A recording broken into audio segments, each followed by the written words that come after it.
much for coming out tonight. I want everyone to take a look around. You might notice that the faces look a little bit familiar.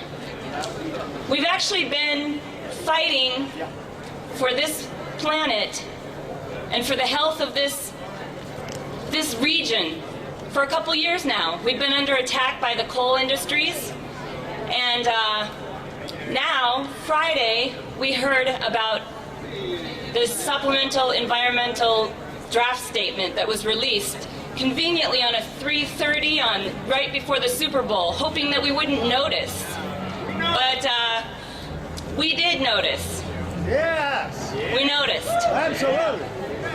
So you know what? It's game on now. It is game on. We are here to stop tar sands, keep them in the ground. We got to keep it in the ground. That's right, Abby. So tonight, there are over 300 vigils that are happening in cities all across the country, right here, right now. All that we're connecting right now. And we are here to say no. We're going to stop this thing. So that's what we're going to do. Yeah. Cool. So we want to begin tonight by just acknowledging that here in Seattle we're on stolen Duwamish land, and that we really, in this fight, need to honor and acknowledge the leadership of First Nations communities. There's a lot of people out here tonight, this is their first issue getting involved in. This is their first issue fighting this hard on. But no matter whether you've been fighting all your life or whether this is the first time you've come out, we still need to honor and respect that folks from these First Nations communities have been fighting this issue much longer, and we need to give them the leadership and respect they deserve. So we'd like to welcome up first Paul Chioktin Wagner from the Sundance tribe of the Coast Salish peoples to open our event.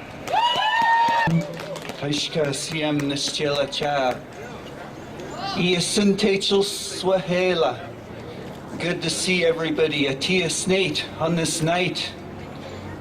It's an honor to be here to do this work, that we can come together with our hearts and our minds and our bodies together upon this sacred land of the Duwamish, the Duwapsh people, the Duwamish people who have always taken care of our Mother Earth and listened to ancient teachings. So I'm thankful that we can be here tonight. And I just want to say a prayer for this work, because the work that we do is not alone. It's not just for our Mother Earth, and it's not for ourselves, but this work that we do is for future generations, for grandchildren, for so many things, for the water. And we are part of those things. There is no separation there. It's the old teaching of our people. So I'm just going to go ahead and share a prayer in our language, in our Sanchothan language of Saanich people. But I want to thank the Duwamish, the Duwapsh people, for having us here, for allowing us to do this work on their land, CM. Haishka thithel CM lelaitnang thanastiwiyat CM. Quam the sali, the saltail na la CM. Quam the sacred land, CM. Up in Canada, the Alberta people.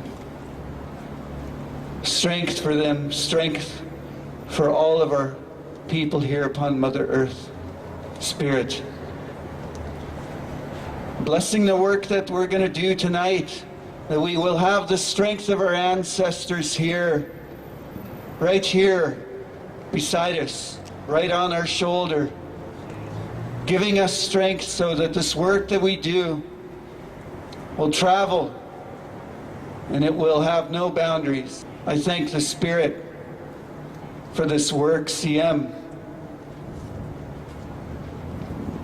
Haishka Thithelt CM. Thanking the Spirit on this night. Haishka CM. Masi. Thank you for hearing this prayer and helping with this prayer. And I'm just going to keep it brief because it's cold. And I'd like to welcome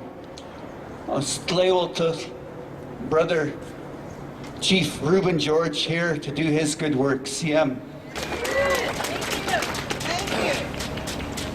Hey CM, Hojka CM, Siaya. Chief Skalutstan Snot to Slawitu. Chief Jotunan Snot to Slawitu Squamish.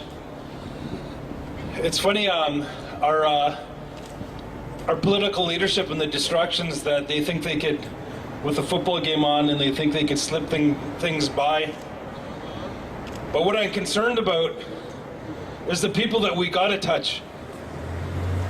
You know, not long ago, 3 years ago, you asked me any environmental questions, and I'm sorry, I wouldn't be able to give you the answers. But when I started to find out the true facts, the two true facts of why Canada is the #1 country polluter of the world, the true facts of the Alberta tar sands and the destruction that it causes, that it takes 2 tons of earth to get 1 barrel. It takes 3.5 barrels of water to get 1 barrel. The size of earth that they want to move is the size of France or the size of Florida. My friends who live there, who I work with that are fighting this, the doctor told them not to bath their little babies, their little children like we see here, for more than 2 minutes at a time, or they'll get sick and get cancer. Like the people there, the highest concentration rate of cancer in Canada, in that area. You know, in dire times, and the indigenous people like myself, growing up in poverty, sometimes we'd go hunting and fishing for sustenance. Like that's what they're trying to do now. But the elk have cancerous cysts size of a baseball on them. They have to send the liver out to get tested to see if they could eat it. The trout have cancerous cysts the size of a golf ball on them because the water's polluted. They're eating and drinking. They're eating the grass and they're drinking out of the water, and it's polluted. The people there are dying. The life there is dying. The Canadian government give $1.6 billion in subsidies to these fossil fuel companies, looking out for that 1%, which I'm afraid that's what I'm starting to see that's going to happen to here. My children are from here. They're from this land right here. They're from Tulalip. When I made a decision to switch careers is because of these facts that I'm finding out, that I had to take some steps forward to make some choices for the future generations of our children. And Keystone and Kinder Morgan and Enbridge, the executives and the owners of the Alberta tar sands, you're part of the human race too, because you're too blind by your greed, because you're too blind by the thirst of power, that you're unable to do it for your future generations.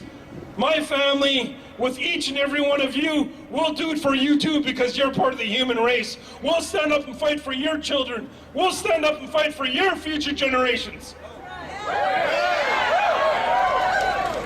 I'm afraid of our governments that are in control because they consistently look out for that 1%. The Harper government in Canada, they're stepping forward and they're giving tax breaks, they're giving subsidies. You know, I look at the Tsleil-Waututh Nation, or where my children are from, Tulalip. Economic development. I seen with my nation, they put money aside for social issues. They put money aside for education. They put money aside for employment training. We put money aside for our environment. We did an elk reintroduction program in our traditional territory, and first time in 100 years, we have elk thriving in our territory. Started with 24, and now there's 200 in a short time. We did salmon rehabilitation programs in every creek and every stream in our traditional territory. There's about 40 of them, and now they're starting to thrive. The city of Vancouver, our partners, have cleaned up some of the waters in some of the dirtiest areas in Vancouver, and the first time in years, herring went and spawned up there. That's what a government should be doing. We should be looking out for our children. We should be looking out for our environment. We should be looking out for the things that will help our children have a future and love what we have. We look at Seattle here in Vancouver, your sister city. It's one of the most beautiful places to live, a beautiful place to be a part of, because it's clean. because we have the mountain, because we have the waters. It's beautiful here. And that's why we're standing up, and that's why we got to do something. I truly believe, like with the British Columbians and Canadians in Canada, the Washington State and Seattle and the United States citizens, when they look and they see the true facts, and don't take my word for it. Look them up yourself, like I did. When I seen these horrible things happening, I knew I had to do something. I have faith in our American brothers and sisters and our Canadians that when they see the true facts, that they want to make the changes too. That we can't stand to let this happen. We can't stand, especially when we have the technology to go in a different direction. Our government has to stop making it difficult, like the $1 trillion subsidies that your government gives to fossil fuel companies. It would be a good start to give that to green energy companies. To Tsleil-Waututh Nation, we own and we manufacture and we sell wind turbines. Green energy jobs are 2 to 1 more jobs than fossil fuel jobs. If we look at Portugal, 70%, like our host on 350.org posted, 70% of Portugal's energy comes from renewable energy.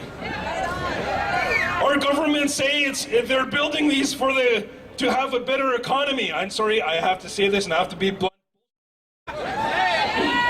It's not. It's not. Because green energy jobs, you look at Brazil, you look at Germany, you look at Portugal, those countries like Greenland, they're taken off. Greenland, countries would not invest into Greenland. They wouldn't give money to Greenland. They wouldn't give them to loans to Greenland, other countries. Now they took this green energy initiative for their country. Now other countries want to invest. They want to give, they want to support because they see there that they're thriving. Every house and every building in the city of Los Angeles, if they had solar panels, that's enough energy right there to service and power the rest of the United States. We have the technology. We have the know-how to make a difference. And I tell you, when people are dying, when people are getting sick, when the land is getting sick and then children are getting sick, we have to stand up. Like the Tsleil-Waututh people, my people have done. Socially, we stood up for them. Economically, we stood up for them, and also for our environment. What I believe, as I teach my children, I swam in the waters here that are connected. I played in the waters, I canoed in the waters, I fished out of the waters. I later in life learned how to do ceremony in those waters. In that process, I grew a loving and spiritual connection to those lands and to those waters. It's sacred to me. It's sacred to me like my children are sacred to me. Everybody here has somebody that they love, somebody who they care for. That's how I feel about the land. And when something's happening to harm my children, to harm my land, I'm going to stand up and I'm going to say something. I'm going to stand up and say no more. No more, because we deserve a future. The good experiences that we have when we're in our beautiful lands and our beautiful waters and how our spirit gets fed, we want to make sure that's going to happen for many generations, especially when we have answers. So what I hope for here, what I hope for, and I know it's going to happen, because it is happening all over the world. You see what's happening today in Thailand, Ukraine, recently in Panama, and this last year down in Brazil, in Mexico. 500,000 to 1 million people standing up and wanting to make a difference in each one of those places. I could see that happening here. I could see that happening here. So I believe in the power of the people here in the grassroots movement that we need to show our governments that if they're going to be the voice for the people, then do it properly. Do it like my nation's not perfect, but they're trying. And if there's a perfect government there that's ruling for the people, that's how I'd like to see it. Help the ones that are sick and help the ones that are poor, and help our land that is being sick, and help our land that's turned into be poor because it's so rich. Mother Earth gives us so much sustenance. Mother Earth does that for us. What we should be giving back is the same goodness that we get back. And those tar sands, those oil tankers, And those pipelines are not doing that. So what I hope for each and every one of us that are here, will be a mighty, mighty pebble dropped into the ocean, each and every one of us. We'll ripple out to the people. We'll ripple out to them and have our messages fall down into their hearts. Fall down into their hearts and do something about it like each and every one of you are doing. And I love you, each and every one of you, and I thank you for what you're doing. Thank you, the organizers. Thank you, the traditional landowners of this land. HCMCI, thank you.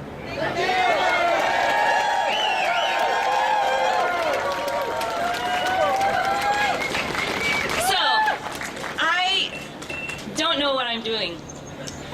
My name is Abby Brockway. Like I don't know what I'm doing. But I'm a mom, I'm a house painter, I'm just an ordinary person. But I realized that I couldn't just sit around and hope things would change. So I decided to join 78,000 people across the country and sign a pledge to stop this Keystone pipeline. I am not disobedient, but I might have to get disobedient if it means stopping the pipeline. I hope I don't have to. I've never not followed the law. I've tried very hard to stay obedient, but it's not working. So I have been enraged, and I started to make a difference by just showing up. It doesn't matter if it's perfect, I'm just showing up. And I thank you all for showing up. Speaking of rage, we have the Seattle Raging Grannies. We're the Seattle Raging Grannies, and we're very pleased to be here. We spent a lot of time last year going to our legislators, Congress people, city council people, and county council people, talking to them about the climate and singing to them, and we're not going to stop.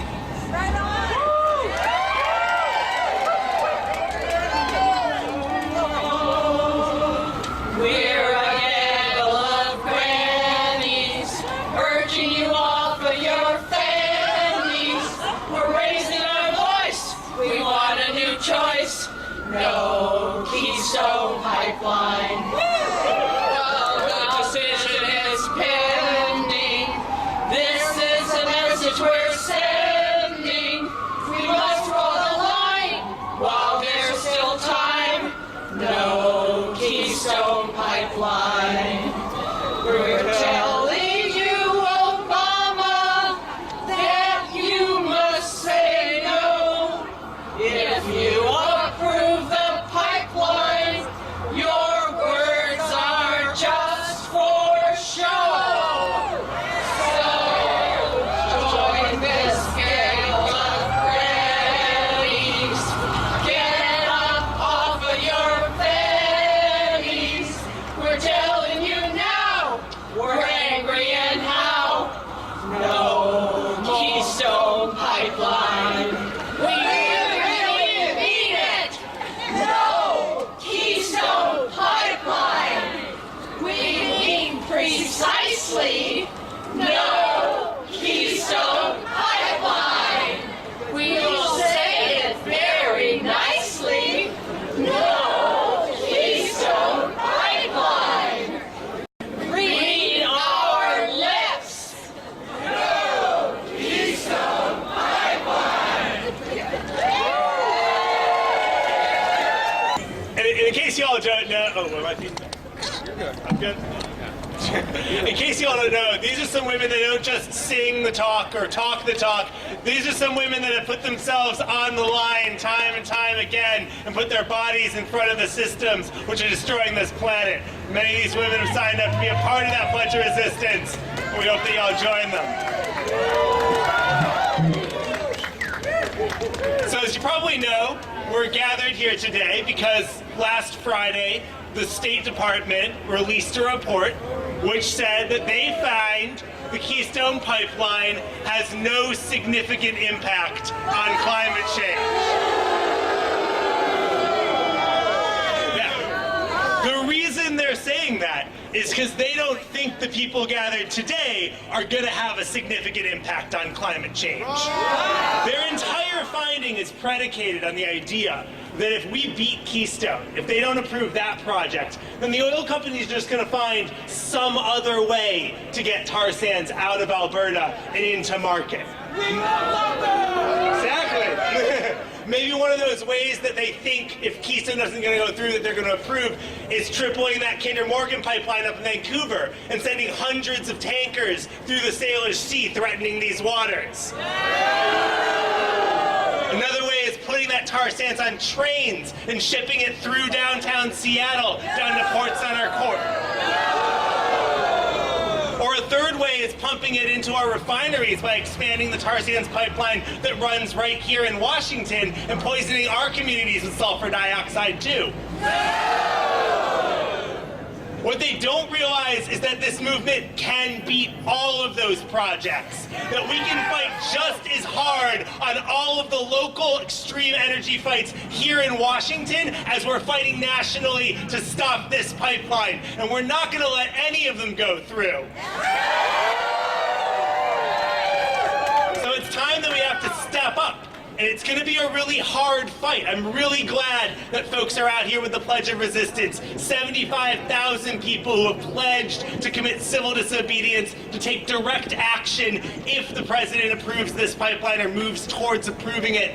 But there are hundreds of other people that are already taking direct action against projects that are threatening their homes, their communities, and their climate. People like my friend B that sat in a tree for a month to block the construction of the southern leg of the Keystone XL pipeline. Or the folks in Michigan that skateboarded into sections of pipe to block the construction of the Enbridge Line 9 pipeline.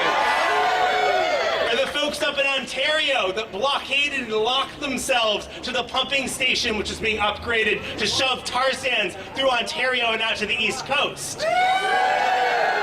So it feels really good to cheer these folks on and to see these actions happening. But I think one thing we have to remember and we have to really steel ourselves for is that this is going to be a really hard fight.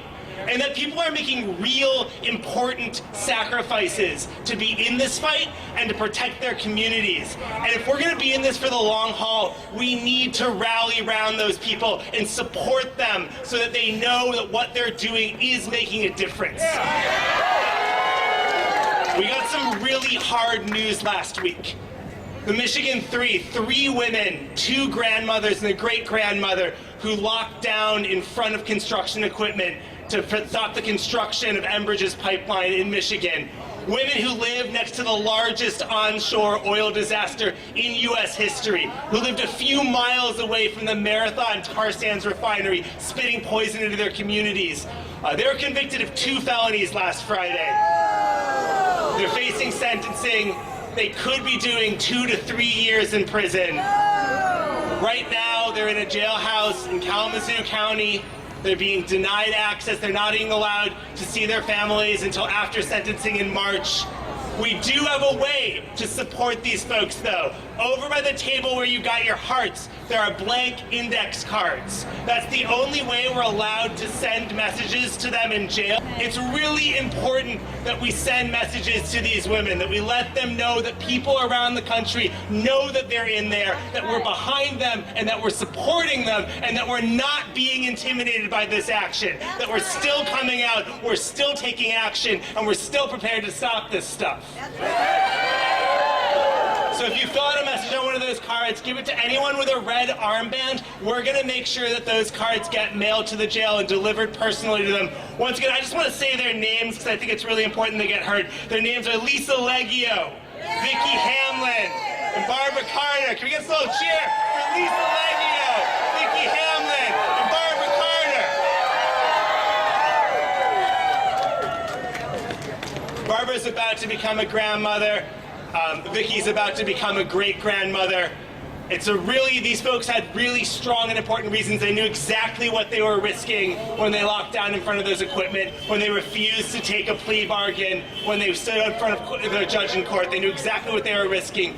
So we're going to take a moment and we're going to recommit. These folks have written down in the heart the reasons why they're in this fight, the thing that they care about, and one by one, they're going to turn around, they're going to read that reason, and when they read that reason, we're all going to support them by chanting, "Stop the tar sands." Let's just try that really quickly. Stop the tar sands! Oh, we can be louder than that. Stop the tar sands! Awesome.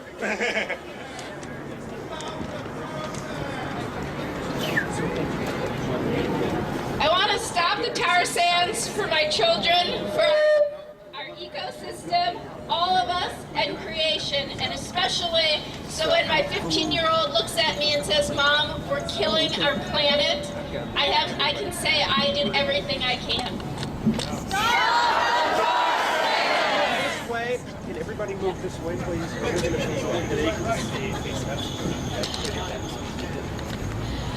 I'm part of this vigil because I care about our beloved Mother Earth and all of her creatures.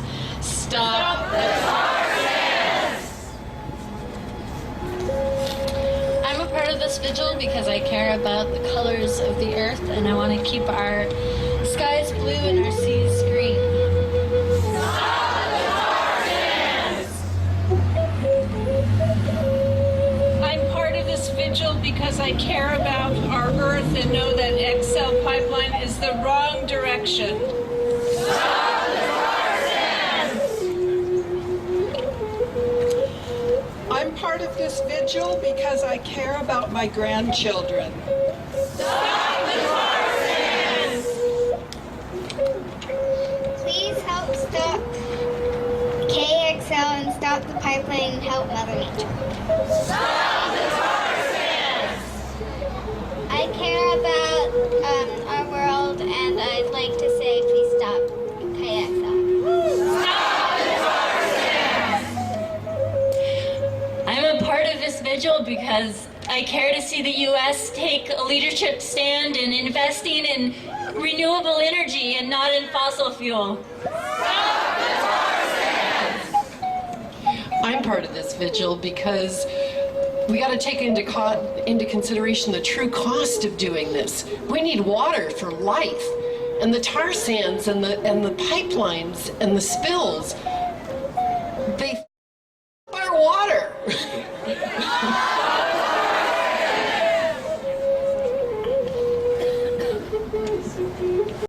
I'm part of this vigil because I care about life on Mother Earth and generations now and generations in the future.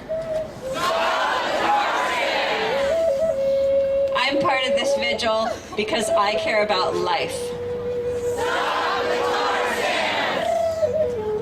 I'm part of this vigil because I